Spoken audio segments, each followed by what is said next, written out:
Assalamualaikum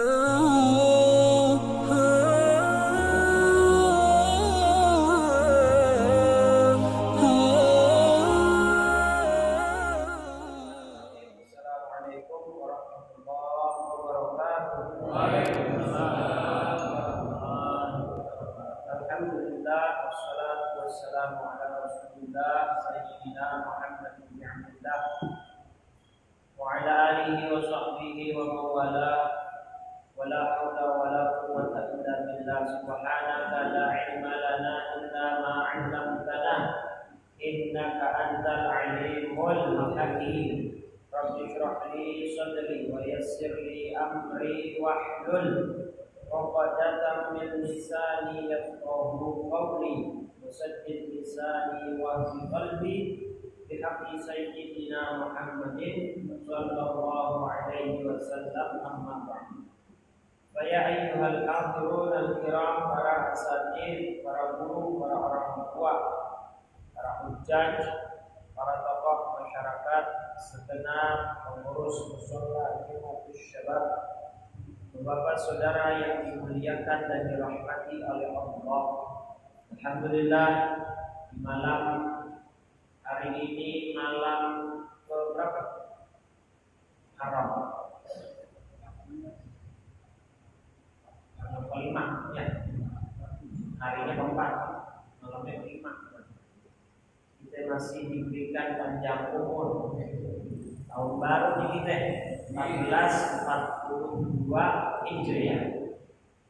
Berarti Allah memberikan kita kesempatan untuk mengumpulkan amal sebanyak-banyaknya. Allah masih berikan kita sehat, panjang umur, waktu luang, dan kita gunakan dalam ibadah, khususnya dalam rangka menuntut ilmu, duduk di majalisul ilmi, duduk di majlis taklim, yang insya Allah sesuai janji Nabi kita mendapatkan satu pahala dan kita berada di dalam taman surganya Allah Subhanahu wa taala. Shalawat dan salam senantiasa kita curah limpahkan kepada junjungan kita baginda Nabi Muhammad sallallahu alaihi wasallam beserta seluruh keluarga, sahabat dan umatnya hingga akhir zaman. Semoga kita kelak mendapat syafaatul uzma dari Nabi kita Muhammad sallallahu alaihi wasallam. Amin ya rabbal alamin. Pertama saya ingin mohon maaf karena pekan lalu kita libur dikarenakan saya pulang kampung ziarah, sudah hampir 2 tahun saya tidak pulang kampung ziarah ke makam Abah. Kemarin ada kesempatan tanggal merah 17 Agustus, jadi barang-barang satu keluarga dan Cilacap ya, dalam rangka bersilaturahim. Kabarnya masih katakan sampai nggak nyampe kan? Yang udah datang, terlanjur datang, niat yang ada di rumah ngaji, taklim tetap dapat pahalanya. Ada beberapa guru yang kalau mereka agak ngabarin sengaja supaya muridnya tetap pada datang, tetap dapat pahala ngaji. Ya, cuman murid zaman sekarang kemana pada kritis. Bila ada ngabarin gurunya besok ditinggal ngaji. Ada yang datang lagi. Dan kita masih membahas bab fadilah kemiskinan dan kefakiran. Di pertemuan sebelumnya Nabi memberikan 4 kriteria orang dicintai oleh Allah. Yang pertama, orang itu harus beriman. Selain beriman, dia miskin, fakir. Selain itu, dia miskin tapi berwibawa. Dia punya harga diri, tidak minta-minta. Berarti tukang minta-minta yang di jalanan tuh itu enggak masuk ya. Kalau dia mampu, dia bisa kerja, dia minta-minta. Kata Nabi, la yazalun nas yas'alun tidaklah manusia selalu meminta kepada manusia yang lainnya illa laisa fi wajhihi muz'atul lahmin, kecuali di hari kiamat wajahnya tidak ada daging. Sudah sering saya bilang. Jadi 4, dia mukmin, dia fakir, dia bermartabat, dia tidak minta-minta, dia menjaga diri kehormatannya, abal iyal, dan dia punya keluarga. Maka 4 ini berkumpul pada satu orang, orang itu dicinta dan disayang oleh Allah Subhanahu wa Ta'ala.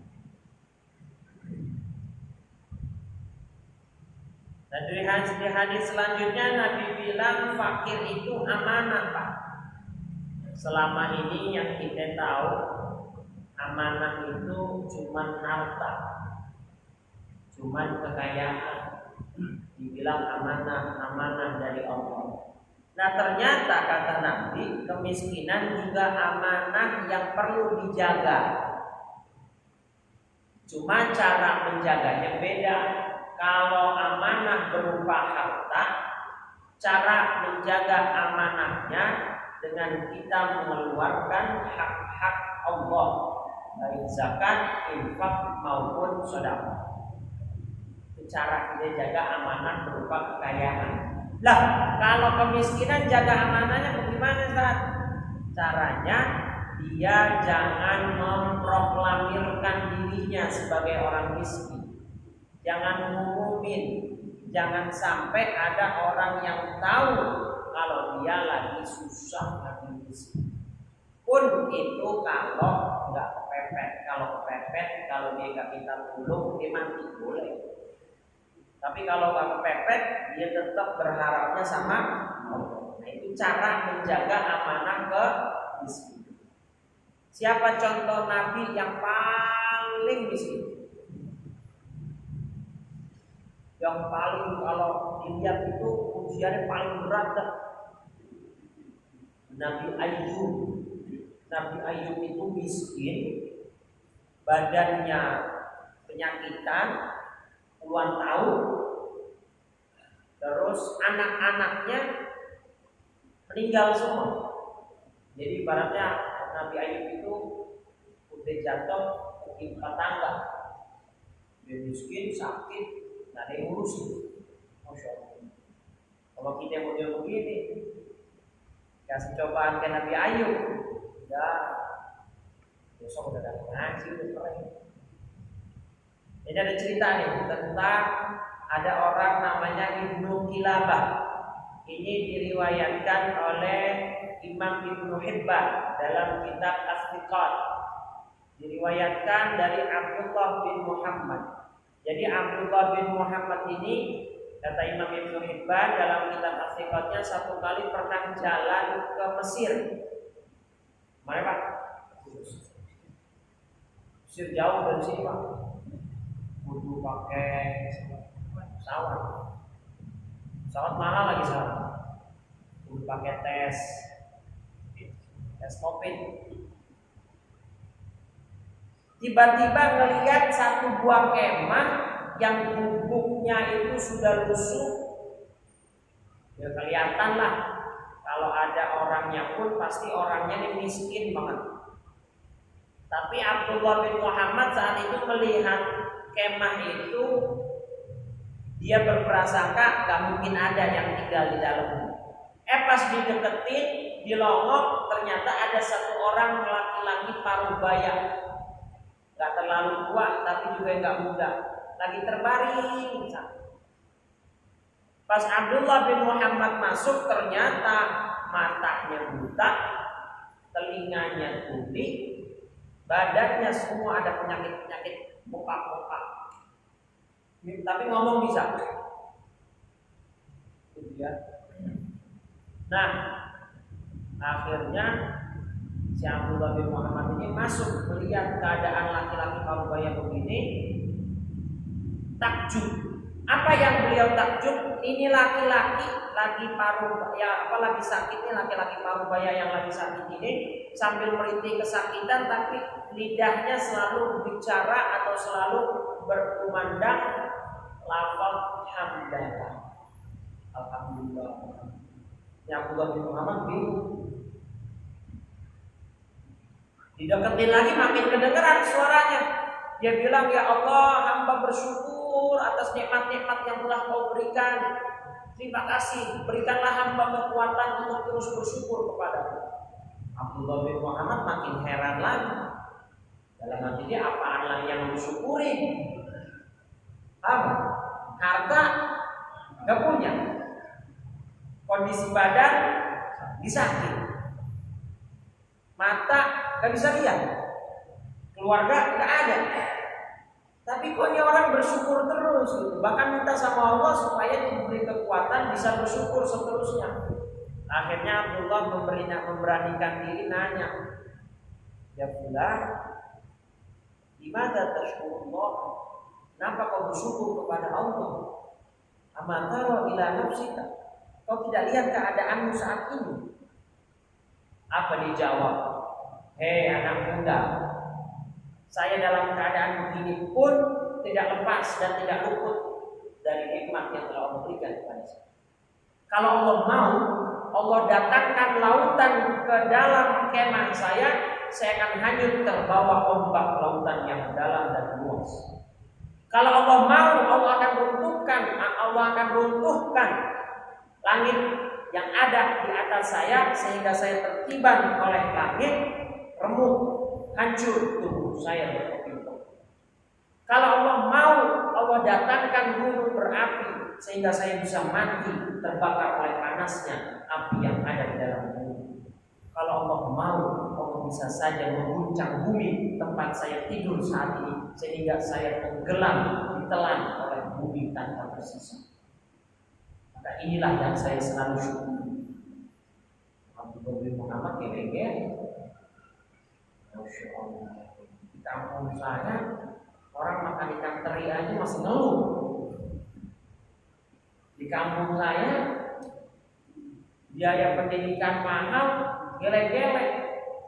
Padahal dia masih maunya motor 2, handphone bagus, ngeluh keadaan. Tapi ini orang secara fisik, secara pandangan mata nggak ada yang bisa dia syukuri nih. Ternyata tapi syukur terus. Takjub luar biasa. Akhirnya laki-laki parubaya minta tolong, anak muda, saya mau minta tolong. Kenapa? Saya punya anak umuran sekitar 20. Dialah yang selama ini merawat saya, menyuapi saya makan, menuntun saya ke masjid kalau saya mau sholat. Tapi sudah 3 hari ini nggak pulang. Mau nggak nolongin saya? Tolong cariin anak saya bagaimana keadaannya sekarang. Baik. Kemana arahnya? Ke arah utara ke sana. Ciri-cirinya begini. Abdullah bin Muhammad keluar jalan sekitar 20 atau 15 km dari tempat itu. Dia menemukan ada sesosok mayat jenazah anak muda usia 20 tahunan dengan ciri-ciri yang disebutkan oleh si bapak tadi, sedang dikelilingi oleh singa. Ternyata anaknya sudah tewas dimakan hewan buas. Abdullah bin Muhammad bingung mau pulang ngasih kabar gimana ini. Inilah anak yang diharapkan untuk mengurus dia selama ini.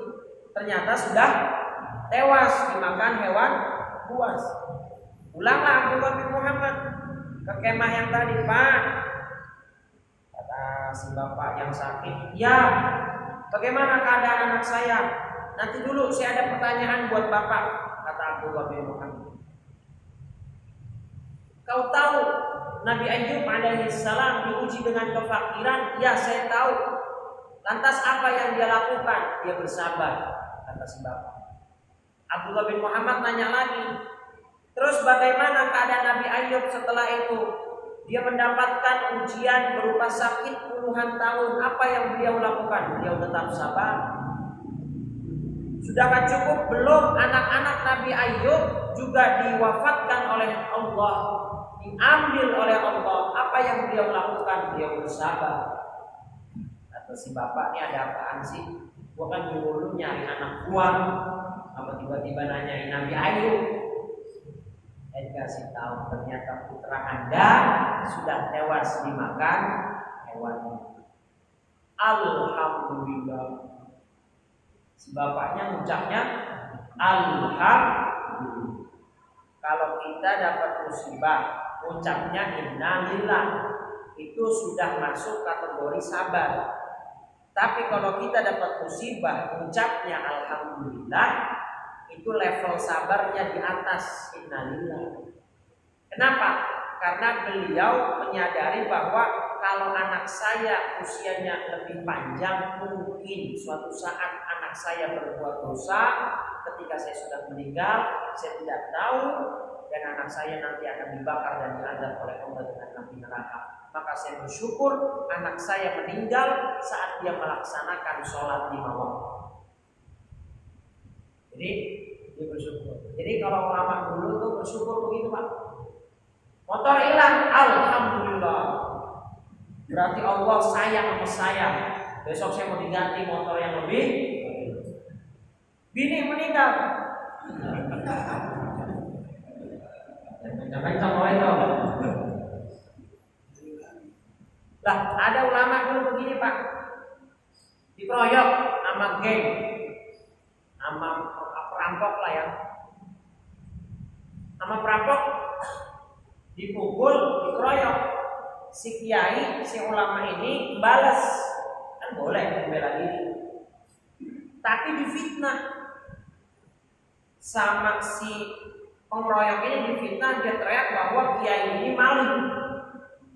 Akhirnya kiai ini yang ditangkap, ulama ini yang ditangkap, dijeblosan ke dalam penjara. Di dalam penjara, kiainya, ulamanya doa, ya Allah, tolong masukkan saya ke dalam surga dan orang-orang yang pernah mengeroyok saya. Orang yang dalam penjara bingung, kiai, ente kan masuk penjara gara-gara si berandalan itu. Ngapa ente doain dia masuk surga? Apa dijawab? Saya kemungkinan bisa masuk surga karena pahala sabar saya menghadapi musibah ini.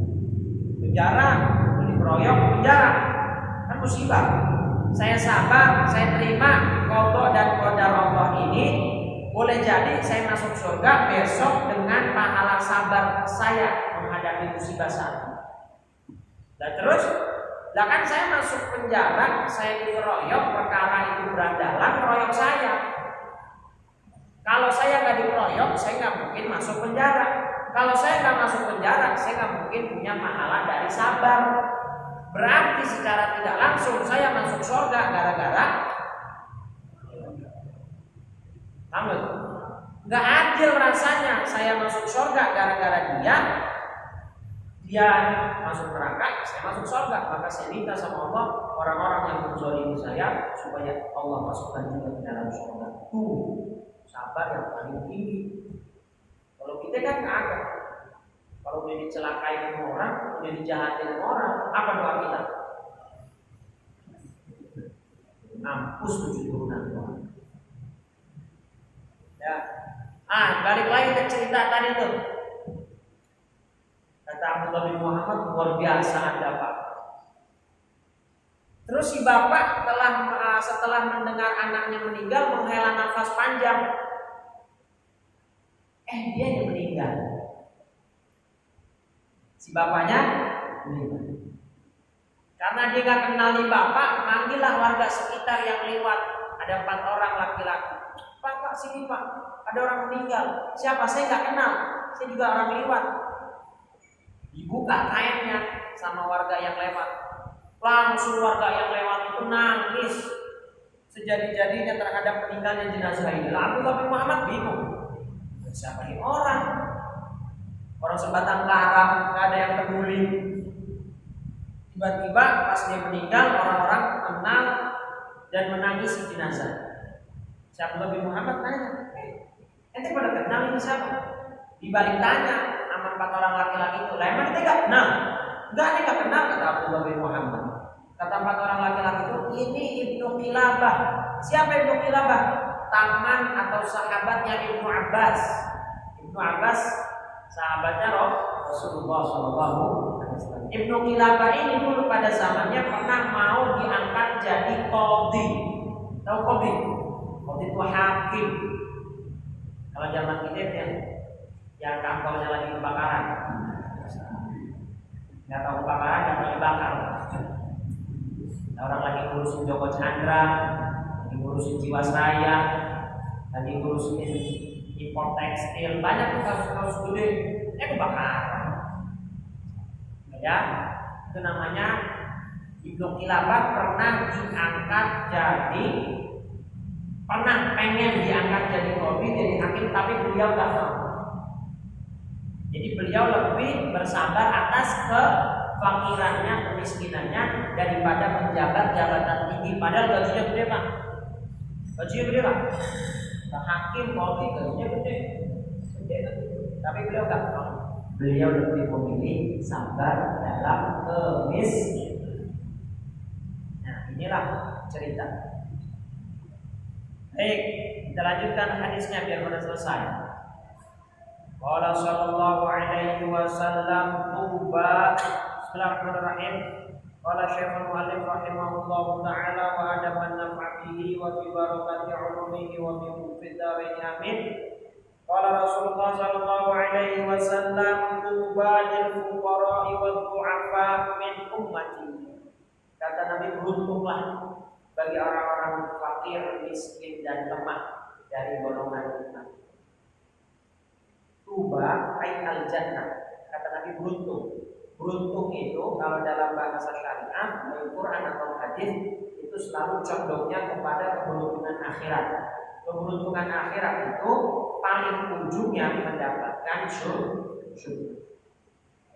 Jadi kata Nabi, orang fakir, miskin dan orang lemah dari golongan umatku. Orang lemah duafa contohnya siapa? Duafa contohnya siapa? Duafa. Ini yang kita 10 Muharram nih. Kita 10 Muharram. Tanggal 10 besok ada tradisi apa? Yatim piatu itu masuknya duafa, lemah. Kenapa? Yatim belum tentu miskin. Ada yatim yang kaya, tapi termasuknya dia lemah. Kenapa? Karena pincang sebelah. Bapaknya nggak ada. Janda. Itu duafa tuh. Gak semua janda miskin. Banyak juga janda yang lemah. Kenapa lemah? Karena separuh hidupnya nggak ada. Lemah. Siapa lagi yang duafa? Contohnya piatu gak punya ibu, kelemah. Jadi kata Nabi, beruntung orang-orang yang fuqara, yang fakir, yang miskin dan orang-orang lemah dari golonganku itu besok insya Allah mendapatkan syurga dari Allah Subhanahu. Terus qala sallallahu alaihi wasallam al-faqru karamatun min karamatillah. Kefakiran itu karomah. Kita Pak, kalau siaran Wali Songo atau siaran suka ada, atau yang dekatnya di Jakarta, luar Batang, terkenalnya apa? Keramat. Ada keramatnya kan? Keramat itu kan dari bahasa Arab, karomah, kemuliaan. Pakai bahasa Indonesia jadinya keramat. Maksudnya ada kemuliaan yang beliau punya dan orang lain tidak punya, namanya karomah. Nah, orang fakir itu juga dapat karomah. Jadi kefakiran, kemiskinan itu sebuah karomah, sebuah kemuliaan yang tadi kalau dia bisa menjaganya, gitu loh.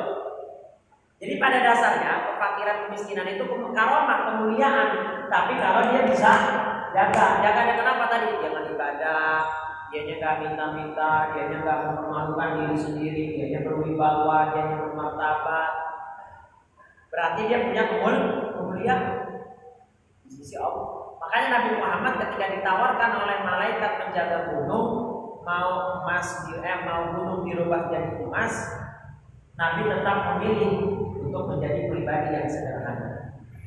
Karena Nabi tahu Sayyidina Utsman nangis masuk ke rumahnya Rasul, melihat Rasul tidurnya cuma pakai alas.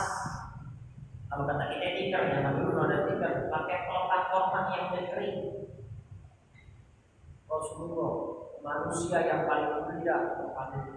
Kita kan kagak ada pakai pelepah korban, semiskin-miskinnya kita ada. Paling kata tetap kasur. Biar kata kasur daripada ambles juga. Tetap kasur. Ini tuh bab ini Imam Suyuti sengaja menyelipkan bab tentang fadilatul fakri untuk memberikan semangat kepada kita. Jangan kita memandang hidup ini cuma haluannya dunia itu. Jangan bersedih lihat orang kaya ini bilang. Kan kadang-kadang kita begitu ya. Ya Allah, pengen juga buat kapan kayak dia itu. Sono gampang, sono bisa. Gue pengen kapan-kapan pergi umroh kayak dia tiap tahun gitu. Kalau ibadah begitu boleh, ngomong begitu boleh, tapi ngadunya ke Allah, ke manusia. Kalau ngadunya ke Allah, ya Allah, saya pengen ya Allah. Biar kata sekali, saya pengen naruh jidat saya di tanah suci haram Makkah. Walaupun sekali saya pengen menangisi air mata dosa saya di depan makam Rasulullah. Boleh. Cakep kalau begitu. Kita ditanya sama Allah, jangan sama manusia. Kalau kita berharap sama manusia, aglamnya, kebanyakannya itu kecewa ya kita. Kalau kita berharap kepada Allah, itu aglamnya, kebanyakannya adalah kebahagiaan kita. Makanya selalu berharap kepada Allah. Percaya udah. Modalnya satu, yakin. Yakin. Kalau kita bisa berangkat umroh, kita bisa berangkat haji, yakin. Ya, jadi kefakiran, kemiskinan adalah sebuah kemuliaan yang Allah berikan. Yang namanya sebuah kemuliaan, sekarang saya ajak pikir, yang namanya sebuah kemuliaan itu dibaginya kepada orang banyak apa kepada orang tertentu. Misalnya nih, ada undangan dari presiden VIP. Itu orang tertentu yang dapat, tapi semua orang tertentu.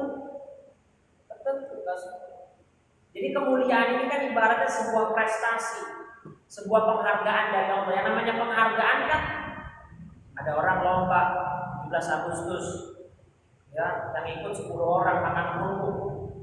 Hadiahnya pialanya cuma 3. Dan berarti kan yang dapat piala pilihan orang-orang yang bisa memenangi lomba. Dia dapat kemuliaan piala. Nah, orang-orang yang dapat kemiskinan berarti orang-orang pilihan Allah. Apalagi udah miskin, dia beriman, punya keluarga, tapi tetap dia berharapnya hanya kepada Allah. Itu hatinya ya. Pokoknya kalau kita lagi sedih-sedih masalah dunia, udah dah, sabar-sabar kita juga mau mati. Kalau orang kaya juga hartanya gak dibawa mati. Tapi kalau kita mau mengejar dunia demi akhirat, boleh. Ya Allah, saya mau kerja keras, saya mau dapat tiket umroh, saya mau daftar ONK, boleh. Makanya kan orang tua kita dulu kalau baca Fatihah, ya Allah semoga kita dapat rezeki yang banyak, yang halal, yang berkah semata-mata untuk itu kan. Ada kalimat semata-mata untuk, ada itunya tuh, ada embel-embel itunya. Lah kalau sekedar harta banyak mah, buat apaan kita? Beda kita orang kafir. Kalau mau jadi orang kaya, yang hartanya banyak, jadi pemain bola. Banyak kan main bola yang di luar negeri tapi Messi. Tahu nggak gajinya berapa Messi? 500.000 seminggu. Tapi 500.000 pound sterling. Berapa itu saat kalau dirupiahin? 9,6 miliar. Seminggu 9, kita setahun dapat segitu. Dia seminggu Pak Gak usah kau tahu beritanya baru nongol, soalnya baru kalah 8-2 sama Bayern Munchen. Oh, yang bocah-bocah belakang pernah. Jadi rumor-rumornya dia mau pindah ke Inter katanya. Jadi berita-berita tentang gaji-gaji pemain Barcelona itu diangkat, terus geleng-geleng 9 miliar seminggu.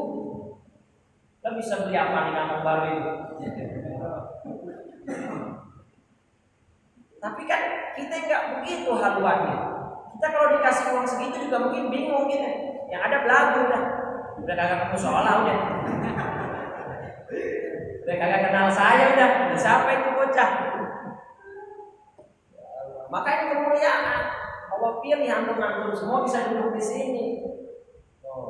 Ya kan sampai kayak Ta'laba udah dipilih jadi orang miskin, rajin ke masjid, minta kaya, akhirnya kagak pernah ke masjid. Tetap usaha untuk memenuhi kebutuhan dan tanggung jawab.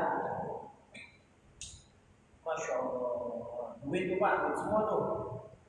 Nah, waqala sallallahu alaihi wasallam fadlul faqir 'alal ghani ka fadli 'ala jami'i khalqillah. Ini Nabi negesin lagi nih. Biar data kalau orang tahu.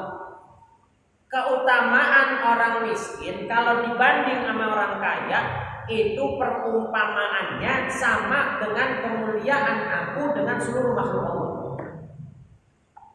Paham nggak Ustaz? Orang miskin sama orang kaya kalau dibanding-bandingin kata Nabi itu perbandingannya sama kayak aku kata Nabi dengan seluruh makhluk Allah. Jadi Nabi diibaratkan orang miskin, seluruh makhluk Allah diibaratkan dengan orang kaya. Mulia mana Nabi dengan seluruh makhluk? Mulia Nabi. Jadi orang miskin dengan orang kaya, mulia orang secara dasar. Tapi Nabi lihat ibadahnya, nggak mutlak seluruh orang miskin ya. Ini orang miskin yang pilihan. Dan kalau dia kagak ibadah, itu maksudnya. Tapi kalau dibandingin, yang miskin puasa, yang kaya, yang miskin salat 5 waktu berjamaah di masjid, yang kaya. Yang miskin i'tikaf, yang kaya juga. Nah, tapi kalau udah sama begitu, tetap yang miskin punya kelebihan sendiri.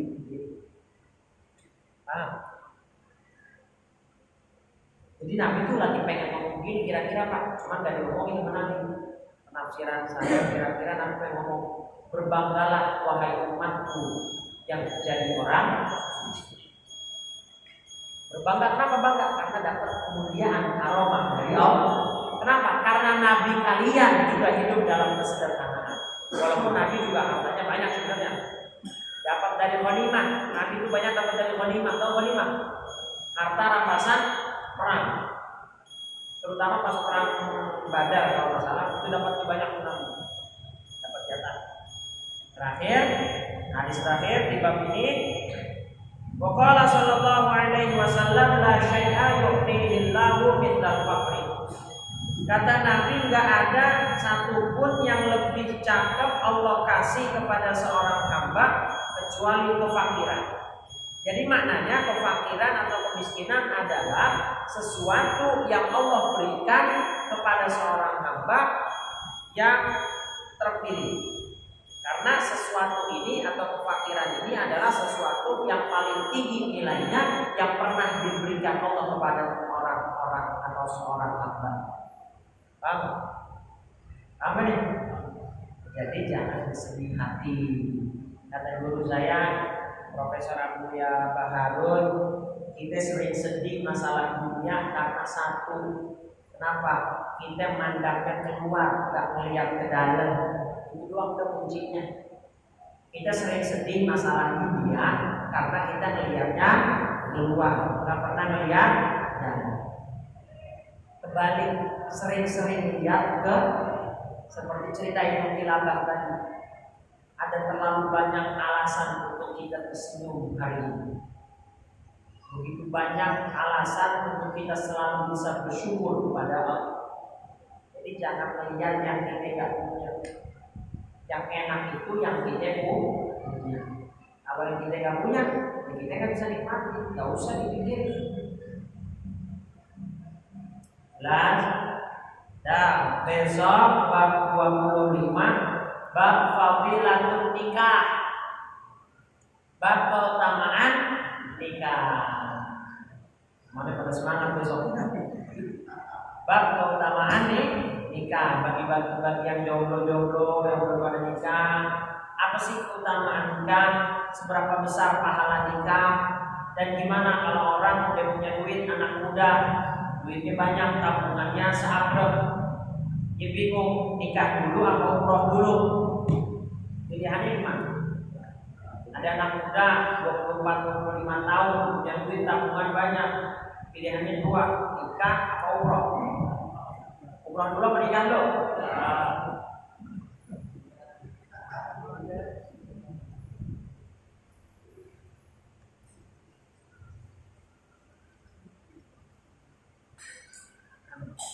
Baik, ada pertanyaan?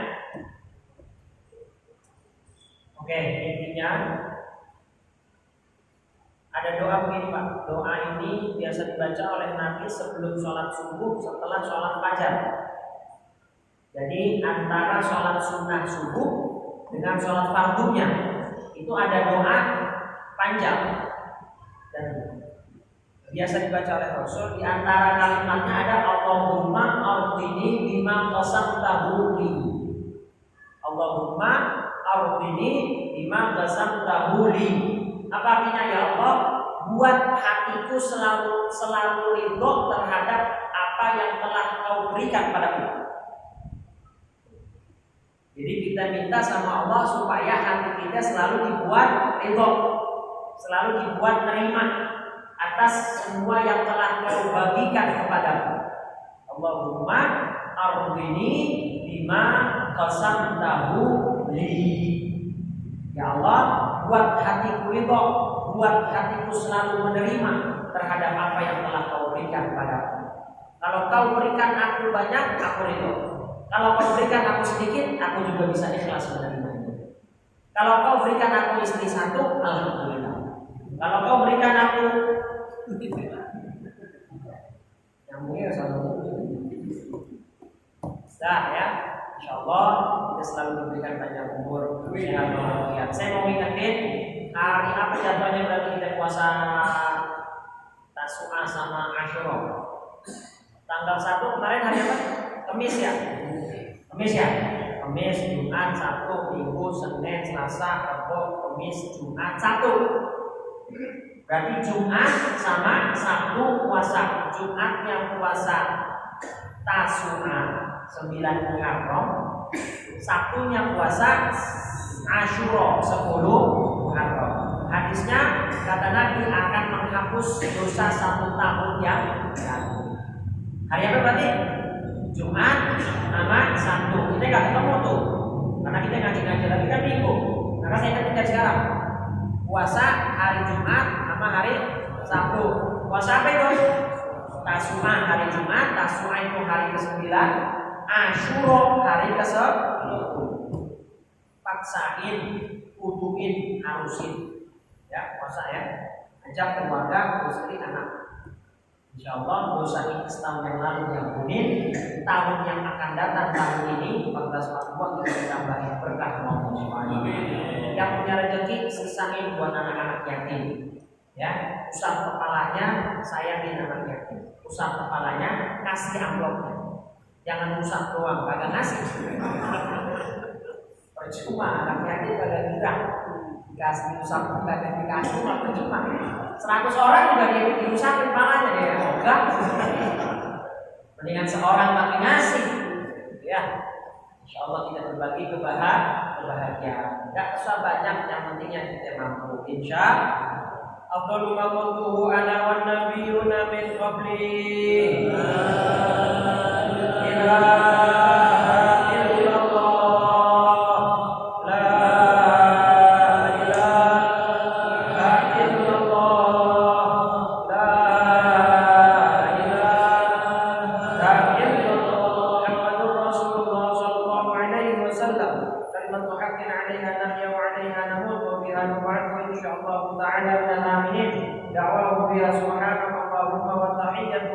السلام وآخر دعوانا الحمد لله رب العالمين سبحان الله